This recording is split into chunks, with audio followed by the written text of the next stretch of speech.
Friends, haters, hello and welcome back to another video. If you're new here, what's up? My name is Erica. Pleasure to have you. We are back for another Vlogmas vid, and yes, we are doing a bit of a sit-down vid, hence the mic. We are getting production, quality, content here. At least we're attempting to. If you're new here, what's up? My name is Erica. It's currently Vlogmas, but if you're catching this vlog at a random time, I do a lot about food, fitness. I've been reading a lot more, so talking about that as well, and just kind of showing a little bit about my life and whatnot. So hope you enjoy. Today we're back for a book-related video. This is my little mini version of a library, kind of trying to make it look nice looking, but also sprinkle my, like winter and Christmas decor throughout too. So, yeah, let's get to book chats. Now, I tried pulling out some of my absolute favorite books of the year, and I do have some on Kindle as well, so I'm gonna go through my physical ones I do own physical copies of, I think. Or maybe I'll go by genre. Yeah, I'll do that. Okay, so starting off, we have kind of like academia style romance. We've got an Ali Hazelwood, which is Love on the Brain.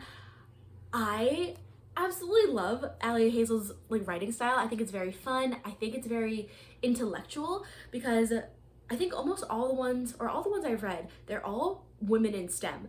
And something about that is exciting to me. I don't know, I feel like I'm learning so much while reading these stories. And Love on the Brain specifically is about our main character, Bree, who is like a neuro engineer. And Bree happens to get this incredible opportunity working for NASA in this neuro cognitive functioning sort of project. And it happens to be co-heads of the project with her old classmate Levi, who she thought absolutely hates her. So it's a bit of a close proximity workplace romance, not quite enemies to lovers, but it's less enemies to lovers where really she just thinks he hates her. And it's just a fun story. I find that a lot of the writing is very fun.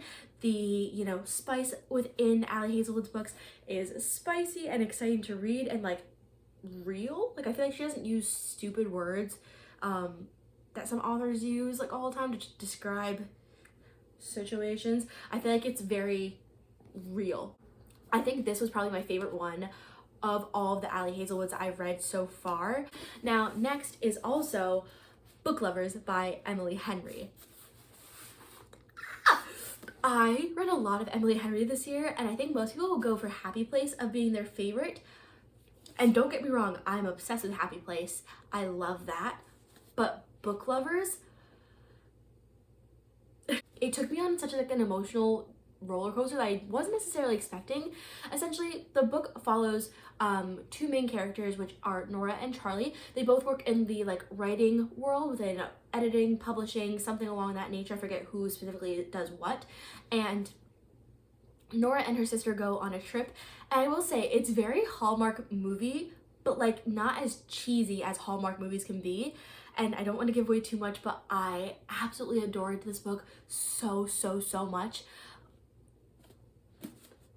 Yeah. So next up, I want to talk about a bit of sports romance. Now, I do only have this on the Kindle, so it's might be a little bit harder to see, but the first one I want to talk about is Icebreakers by Hannah Grace.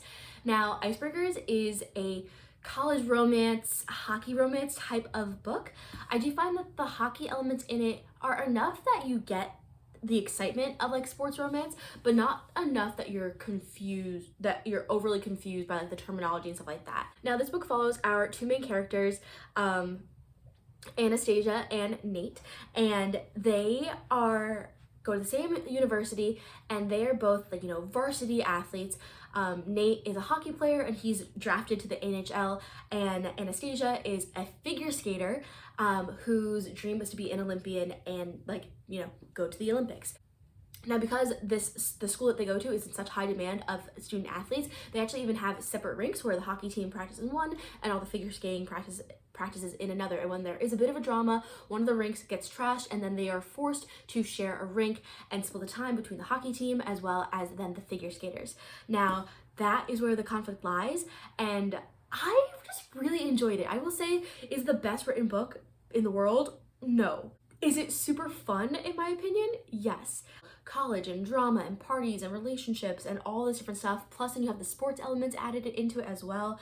And one thing, especially because it happens during, you know, hockey season is a winter season.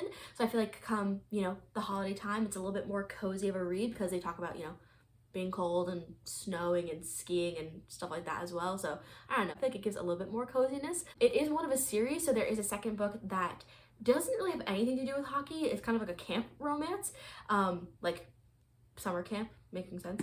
And then the third will be coming out within a few months, and that follows another character within this book. I have the second book as well, and I would say it's definitely an interconnected standalone where you can easily just read the second book and not be confused without having to read the first book. So just something to note. But again, I just thought it was really fun and definitely enjoyed reading it. Another sports romance related book that I absolutely adored was Mile High. Now, Mile High takes place in the Windy City of Chicago, and this is one of a 3-book, and I think there's actually a 4th on the way, series called the Windy City series. Again, it all takes place in Chicago, and they do all focus around various sports teams. So this one takes place around a hockey team, so again, hockey. Within this book, we have our 2 main characters, Xanders and V. Xanders is on the hockey team, and V, or Stevie, she is a flight attendant who works on the private chartered flight for the hockey team. So it's an interesting one because it's a bit of forced proximity, you know, somewhat workplace, but then again with that sports element to it. Of course, there's this forbidden fraternation. You know, the flight attendants are not allowed to fraternize or even really be friends with the hockey team or things like that. And it's just exciting, it's fun, it's witty. The banter in the book is definitely really fun. One thing I definitely can appreciate as well is that Stevie is also like written as a curvier or possibly even plus size character. And I think it's just nice to see that kind of representation that you don't often get in books. Again, it was fun. Their dynamic was really interesting, and I really enjoyed this book. With that being said, another book I actually absolutely adored that's kind of in the sports romance genre is the second book in the Windy City series, also by Liz Tomford, Right Move. Now, Right Move actually follows the story of Stevie's brother. So Stevie has a twin brother who we meet again in the first book, and this second book now mentions her brother and her best friend, Indy. So brother's best friend trope, again, sports romance trope, forced proximity, bunch of different tropes that are in there and very exciting. And when I tell you that Ryan Shea, the male main character, is the blueprint, I love him so much. I don't even know how to verbalize how giddy I was reading through this story. Now, both of these books, I don't know if I mentioned, are dual point of view. So I love that in general you can see things from the female's point of view versus the male's point of view. So you kind of go back and forth. I just find that it completely adds different elements to the story, being in one character's head and seeing a situation, but then being in the other character's head and seeing that situation from a completely different side, especially when it comes to romance and you're like, oh, I don't even know how to explain it. There is a third one already out as well called Caught Up. That one I believe is a little bit more baseball driven and follows one of Ryan's friends. I've not been as excited to pick it up just because I think the character in that book, who's the main character, he's not really introduced as much, so where I feel like, you know, when you meet Ryan, you meet him and know him a little bit within the first book. I feel like this character is a little bit more introduced randomly, so, but I am so excited to pick it up. Everyone says that book is somehow even better, so I'll be interested to see if I also agree. Now, next up, I guess I would consider this like general romance compared to romance with any sort of specific niche. And first up, we have Unfortunately Yours by Tessa Bailey. Now, I'm definitely late to the Tessa Bailey train. I feel like people have been talking about her, especially on like TikTok for a while. And I don't know why it took me a long time to pick up a Tessa Bailey. But oh my goodness, talk about rom-com, Netflix-worthy, like funny, giddy romance with like really funny banter, type of situation. Like, when I tell you that, I feel like this gives me like Sandra Bullock, Ryan Reynolds, The Proposal type of vibe, like that type of thing that's like, it's so funny but then so romantic at the same time.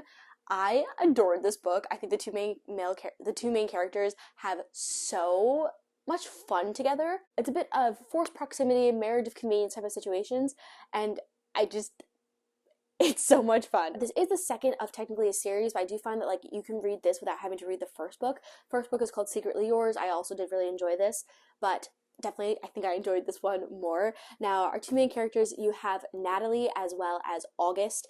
Natalie is the sister of the main character in the first book. This takes place in California in like Napa Valley wine country, and Natalie is like the daughter of this massive winery that's definitely faced some interesting times. She's someone who, she up and left, went to New York, and now she's back home. And then there's August, who is also running a winery, but it's absolutely terrible. And it's just really interesting how their stories collide and how they try to help each other, but also not because they don't like each other. Marriage of convenience, super exciting, super fun. And again, the banter in this is so good. Archer's Voice by Mia Sheridan.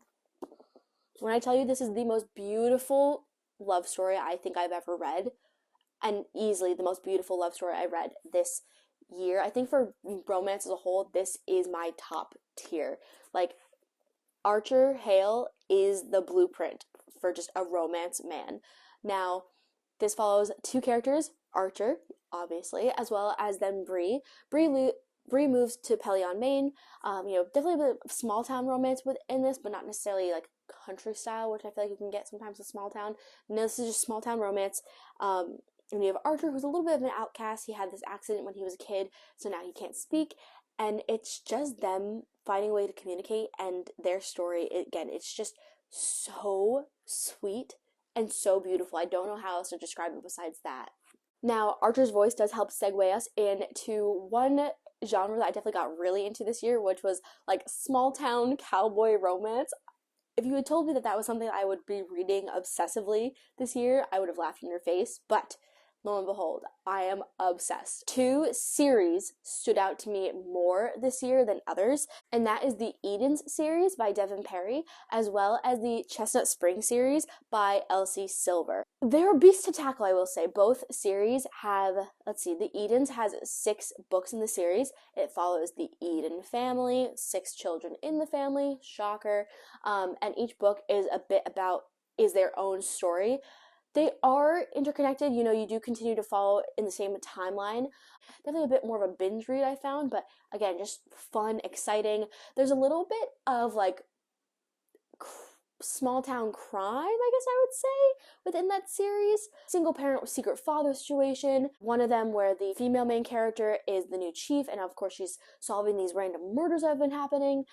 So there's definitely an element of like crime within all of them.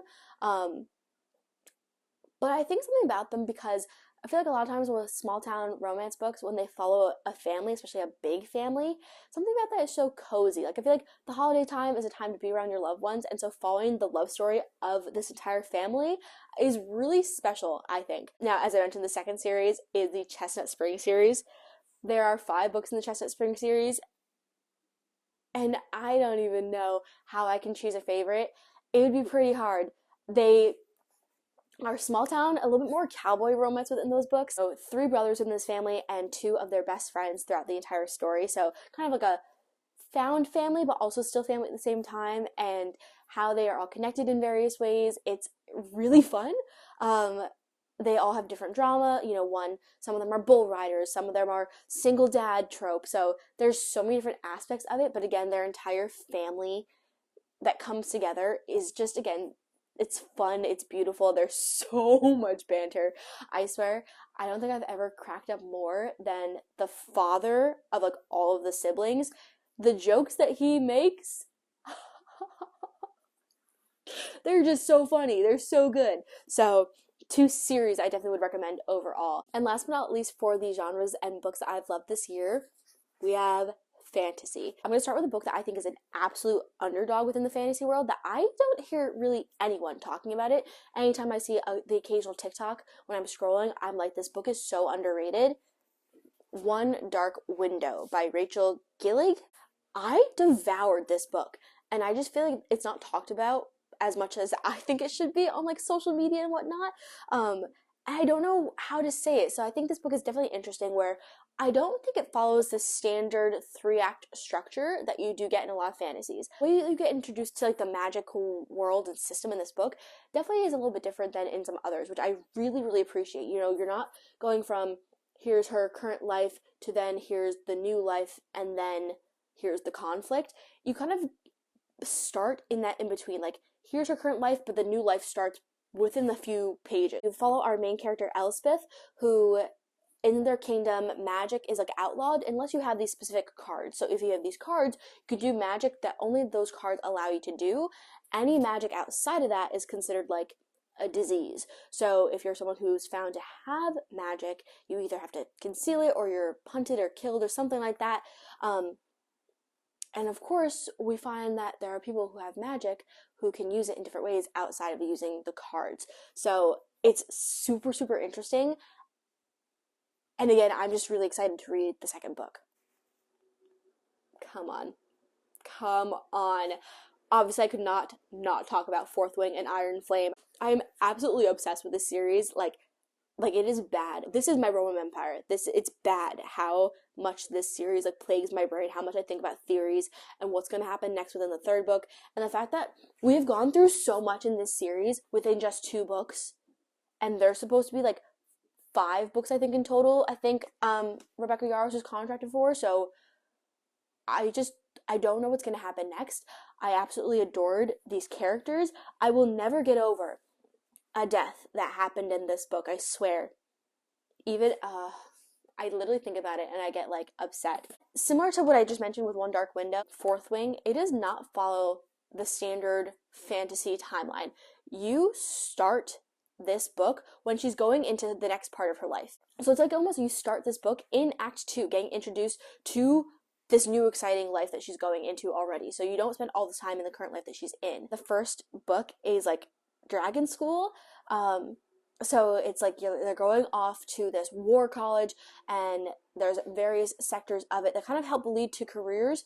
And she goes into the Riders Quadrant, which is, learning to basically ride dragons and be the warriors, compared to going into the Scribes, who are almost like fancy librarians and whatnot. So it follows the story of Violet, who was raised to be a scribe, and within 6 months of, her time to go to Basgath War College, or Basgath, I don't know which way to pronounce it, but she then basically, her mother decides that she's going to be a rider, and all of a sudden, she's going into the Rider Quadrant, and everyone's out to get her type of thing, because her mother is the general, and there's, a rebellion that they squandered years ago. It's just, it's so good. It's so good. And Iron Flame is the second book in this series. I can't really talk about Iron Flame without giving anything away from the first book, but essentially it continues to follow Violet after a lot of big things happen here. I can't talk about it really without giving anything away, but these 2 books plague my every waking thought. So that is going to be it for me and this kind of year review books I've loved reading video, I guess. I'm not sure. I hope you liked it. If you did, give it a thumbs up. If you have any book recommendations for me, let me know, because I definitely have quite a long TBR, but I'd be interested to see what books, especially if you've read any of these, if you also like some of these books, what other books you might recommend that maybe I have no idea about. Definitely give it a thumbs up, subscribe if you like it, and let me know if you want to see more book-related videos, because I just never know if it's something that people on my channel actually like, but it's definitely become a big part of my life this last couple of years, and especially this last year. I've read so much, so I would love to just keep talking about books that I enjoy, since, it's a part of who I am. So, yeah, alright, I'll check y'all in the next Vlogmas vid in 2 days' time. Who does 2 like this? I don't know. Alright, goodbye!